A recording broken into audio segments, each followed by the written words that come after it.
Continuamos en Cátedra Médica. Doctor Ricardo Nieves, hoy en Los Catedráticos, cómo promover los alimentos orgánicos.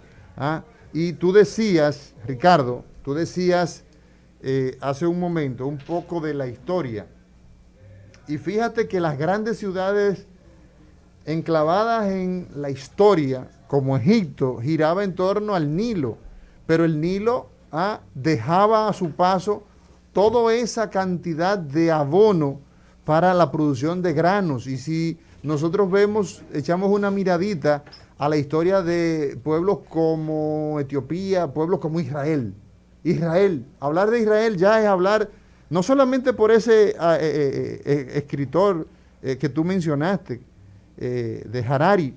Israel es grande y la historia de Israel está ligada a los alimentos, a los granos, cómo el mundo iba detrás de las ciudades que tenían alimentos y cómo los pueblos se desarrollaron al lado de los ríos y el comercio en términos generales. Entonces, definitivamente que esos aportes que ha hecho Modesto Reyes respecto de cómo iniciar, ¿verdad?, unas oportunidades que tiene la República Dominicana como potencial en su vocación de producir alimentos orgánicos, donde nosotros pues no producimos petróleo, nosotros no tenemos para explotar, etcétera, etcétera.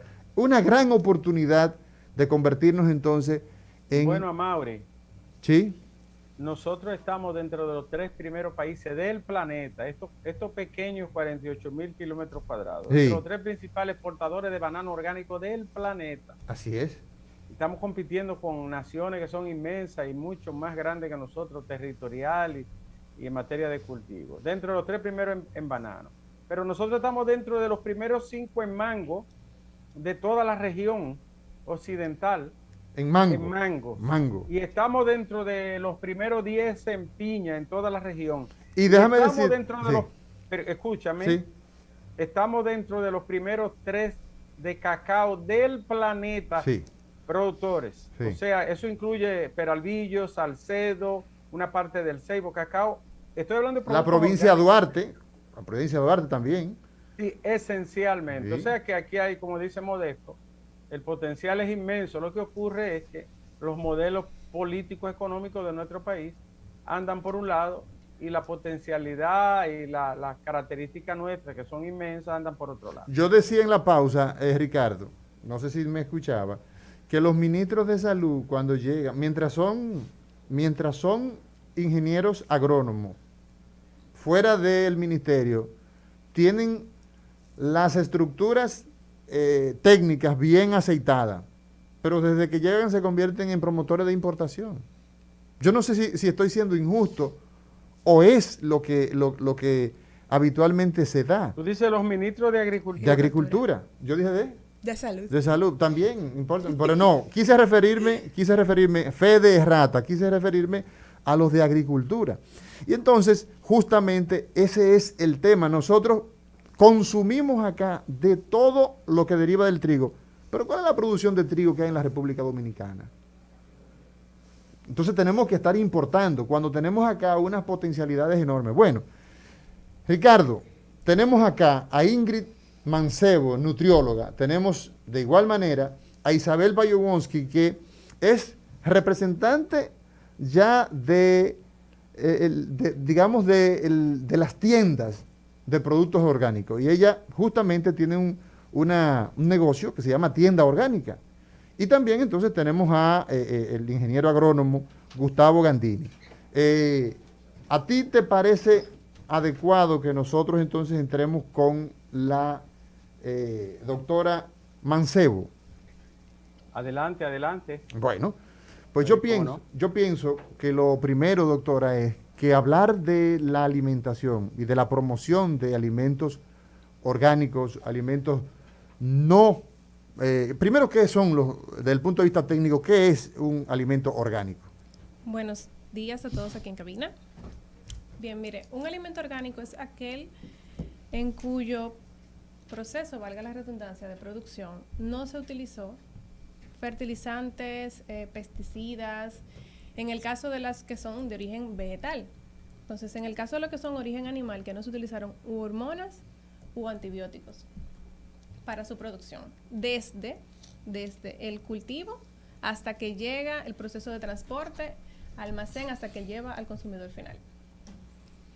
Entonces, la pregunta que yo hago a Ricardo en este caso, Ricardo, de los productos que usted, yo lo veo con mucha frecuencia en un supermercado cuyo nombre no voy a decir, que anda usted dotado de su querida Juana, comprando verduras y cosas, de los productos que nosotros consumimos acá, ¿cuáles no tienen pesticidas en el orden vegetal, en esos grandes supermercados? Y de las carnes, ¿cuáles no son producidos por hormonas?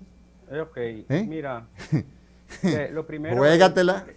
la forma de cultivo está ligado al orgánico o sintético. También, por ejemplo, el uso de pesticidas, agroquímicos, fertilizantes y una serie de productos que contribuyen al crecimiento y al manejo de los productos que se van finalmente a extraer. El otro elemento es la forma de elaboración, es decir, las conservas o aditivos que se le agregan a los alimentos, que incluyen colorantes, sabores, químicos, conservantes, deshidratantes y otros que la doctora puede mejor que yo explicarlo. O sea que tanto en la producción, elaboración, cultivo, son cadenas donde se puede utilizar o prescindir de determinados elementos que son considerados no orgánicos. Ahora bien, hay una tremenda estafa en el lenguaje que utilizan algunos, fíjate que digo algunos centros comerciales, incluso en las promociones, para hablar de productos orgánicos que en realidad no lo son, igual que los famosos productos dietéticos e integrales, donde estafan y engañan a la población de manera muy descarada, sin que intervenga ningún instituto, ningún órgano de mediación, ningún órgano regulador. Yo quisiera que ella abundara en eso. Por ejemplo, yo voy a un supermercado que me presentan un pan integral y yo sé que no es integral, que lo que tiene un colorante que le da ese color medio grisáceo o negruzco, que al final no es. O sea que el que venden como orgánico, como integral, no es orgánico. El 95% es estafa a la población. Y la gente lo compra de buena fe, como si fuesen integrales y orgánicos. Y realmente es una mentira, es una falsedad. Y te lo cobran como esto. Por eso es tan importante hablar con la simpleza y la claridad de estas líneas de productos que cuando son reales son muy buenos, son nutritivos y son saludables para su consumo. Adelante, doctora. Doctora, el doctor Amaury García hablaba hace un rato y decía comer es primero. Eso con relación a lo que mencionaba el ingeniero Modesto Reyes de que la salud depende de cómo nos alimentamos, pero a mí me gustaría que usted como especialista de la nutrición pudiera explicar la diferencia que hay entre comer, alimentarme y nutrirme para que la gente sepa y pues pueda hacerlo de manera correcta. Bien, es muy común que la población general, incluso profesionales, colegas, confundan esa terminología. Y a pesar de que son procesos que uno va en continuación de la otra, tienen sus diferencias. Bien, teniéndolo claro, la alimentación es un proceso que es voluntario, porque yo escojo lo que voy a comer, cómo lo voy a preparar y en qué horario lo voy a consumir. Entonces, es un proceso que es involuntario. Es como quien dice, el arte de tú preparar los alimentos para que estén aptos al consumo humano. Ahora, después de la alimentación, continúa lo que es la nutrición, que es un proceso que es involuntario, porque una vez tú ingieres esos alimentos que tú preparaste, el cuerpo lo metaboliza y lo utiliza en forma de nutrientes, ya sean macro o micro, para el funcionamiento óptimo del organismo. Entonces son diferentes, son completamente diferentes, pero uno va a continuación de la otra. Entonces, una nutrición adecuada, doctora, ¿cómo la hacemos? Bien, mira, el padre de la nutrición moderna, el doctor Escudero, él estableció lo que son las leyes de la alimentación. Las leyes de la alimentación. ¿Qué es eso, doctora? Son las características que tiene que tener una alimentación para que sea óptima para el organismo. Y él explicaba que primero tiene que ser inocua. se supone que todo lo que... No hacer daño. No debe hacer daño, exactamente. Tiene que ser variada. ¿Qué quiere decir eso? Que tiene que tener todos los grupos de alimentos que te aportan, todos los macro y los micro, en cada una de las comidas. También él explica que tiene que ser balanceada. Bien, que dentro de esos grupos de alimentos tú no puedes comer, por ejemplo, arroz todos los días. Tienes que dentro del mismo grupo saltar de un alimento a otro. Un día trigo, un día arroz, víveres. Bien, tiene que ser adecuada para cada quien, obviamente. Por ejemplo, y siempre comparo sexos. Bien, la demanda de un hombre en cuanto a volumen de comida no es la misma en muchos casos que de una mujer. Pasa lo mismo con los atletas. Una persona que no haga ejercicio o que haga un ejercicio de intensidad moderada no es lo mismo. O una persona que trabaja en la construcción, subiendo bloques y eso. Exactamente. No es lo mismo que Ricardo, que se la pasa en teoría, se la pasa leyendo, dando discursos. Exactamente.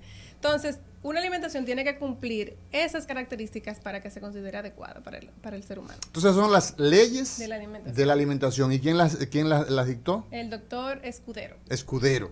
Entonces, eso sería algunas reglas para que nosotros tomáramos en cuenta de cómo alimentarnos adecuadamente. Exactamente. Roberto Lafontaine. Ahora, doctora, yo tengo un principio. Bueno, y es que nunca en la vida como ahora, la alimentación había sido tan segura, pero a la vez hay un aspecto contradictorio. Nunca en la vida como ahora habíamos estado tan peor nutridos. ¿De acuerdo? Que tu alimento sea tu medicina y que tu medicina sea tu alimento. Sí. Entonces, hay una situación, si bien es cierto que con la revolución de la agricultura hace 7.000, para poner una fecha, años, fue que se comenzaron las ciudades, la agricultura y la ganadería, pero ya era una población que venía de 50, 60.000 años. Y solamente cuando apareció el caballo, le implementaron el arado, la cosa, se pudo revolucionar la situación de tal manera que pudo sostener el aumento de la población. Pero la gran pregunta es, ¿pudiera ahora mismo, en base a productos orgánicos, solamente productos orgánicos, mantener la producción de alimentos necesaria para mantener la humanidad, o simplemente la población aquí en República Dominicana daría la tierra para ellos sin el uso, perdón a Mauri, sin el uso de fertilizantes e insecticidas? Yo creo que esa es una pregunta para Gustavo Gandini, ingeniero agrónomo. Una pregunta muy inteligente que ha hecho el doctor Roberto Lafontaine. ¿Nos escuchó, no? Buenos días a todos y agradezco esta oportunidad. Hay un tema bien interesante con el tema de la alimentación, y es un tema de que todos los que estamos involucrados decimos que el problema no es la producción, el problema es la distribución.